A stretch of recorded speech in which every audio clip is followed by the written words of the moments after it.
कर्मचारियों की पुरानी पेंशन योजना और एनपीएस पर आया बड़ा अपडेट। जानिए, नहीं बढ़ेगी 67 लाख पेंशनर्स की संख्या। दोस्तों, अगर आप कर्मचारी हैं और पुरानी पेंशन योजना का इंतजार कर रहे हैं तो ये खबर आपको जरूर पढ़ लेनी चाहिए। दरअसल हाल ही में केंद्र सरकार की ओर से कर्मचारियों की पुरानी पेंशन योजना और एनपीएस पर बड़ा अपडेट आया है, जिसे जान लेना आपके लिए बहुत ही जरूरी है। देश में पुरानी पेंशन बहाली को लेकर केंद्र एवं राज्यों के सरकारी कर्मचारी आंदोलन कर रहे हैं। इस मांग को लेकर दिल्ली और दूसरे प्रदेशों में कई रैलियां हो चुकी हैं। कर्मचारी संगठनों की एक ही मांग है, गारंटीकृत पुरानी पेंशन व्यवस्था की बहाली। केंद्र सरकार ने इस बाबत एक कमेटी का गठन किया है, हालांकि उसमें ओपीएस का कहीं भी जिक्र नहीं है। कमेटी केवल एनपीएस में सुधार को लेकर अपनी रिपोर्ट देगी। यह मामला अब संसद में भी उठ रहा है। लोकसभा सदस्य नव कुमार सरनिया, दीपक बैच और कृपाल बालाजी तोमाने द्वारा पूछे गए सवालों के जवाब में वित्त राज्य मंत्री पंकज चौधरी ने बताया, ओपीएस बहाली के लिए सरकार के विचाराधीन ऐसा कोई प्रस्ताव नहीं है। साथ ही एनपीएस के तहत पेंशन निधि नियामक और विकास प्राधिकरण में कर्मियों का जमा पैसा राज्य सरकारों को नहीं दिया जा सकता।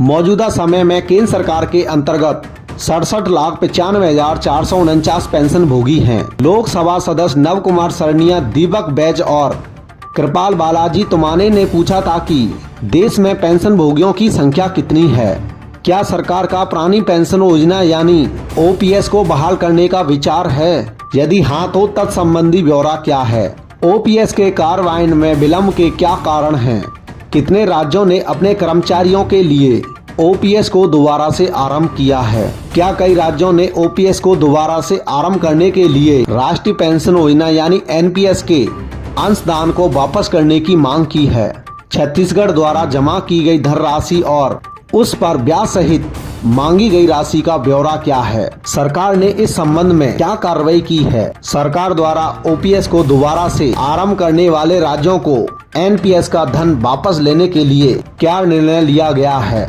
31 मार्च 2023 की स्थिति के अनुसार देश में 67,95,449 पेंशन भोगी हैं। सिविल पेंशन भोगी 11,41,985, रक्षा पेंशन भोगी 33,87,173, वहीं दूर संचार पेंशन भोगी 4,38,758, वहीं रेलवे पेंशन भोगी 15,25,768 और वहीं डाक पेंशन भोगी 3,01,765 हैं। वित्त मंत्रालय में राज्य मंत्री पंकज चौधरी ने बताया, केंद्र सरकार के कर्मचारियों के संबंध में ओपीएस की बहाली के लिए सरकार के विचाराधीन ऐसा कोई प्रस्ताव नहीं है। सरकारी कर्मचारियों के संबंध में एनपीएस के अंतर्गत पेंशन के मुद्दे को देखने के लिए तथा अन्य बातों के साथ साथ मौजूदा रूपरेखा के आलोक में और एनपीएस अवसंरचना जैसे कि सरकारी कर्मचारियों पर लागू होता है, उसमें कोई परिवर्तन आवश्यक हो,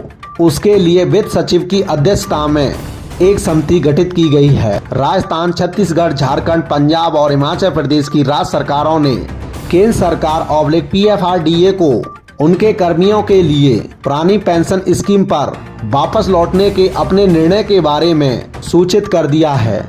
इन राज्य सरकारों ने अंशदान की वापसी निकासी और उस पर प्राप्त लाभ के लिए अनुरोध किया है। हालांकि पंजाब सरकार ने भारत सरकार को सूचित किया है कि वह एनपीएस में कर्मचारी और सरकारी अंशदान का भुगतान जारी रखेगी।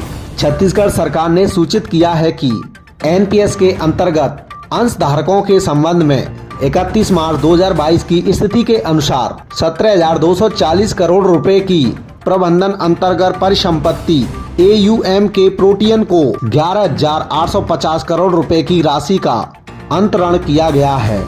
पीएफआरडीए अधिनियम 2013 के साथ प्रदत्त पीएफआरडीए विनियम 2015 तथा अन्य प्रासंगिक विनियमों के तहत कोई प्रावधान नहीं है, जिसके अधीन अंशधारकों के संचित कोष अर्थात सरकारी अंशदान उपार्जन के साथ साथ एनपीएस में कर्मचारी का अंशदान राज्य सरकारों को जमा और वापस किया जा सकता है। दोस्तों, हमें कमेंट बॉक्स में कमेंट करके जरूर बताना, क्या ये नियम आपके स्टेट में लागू हुआ है या नहीं।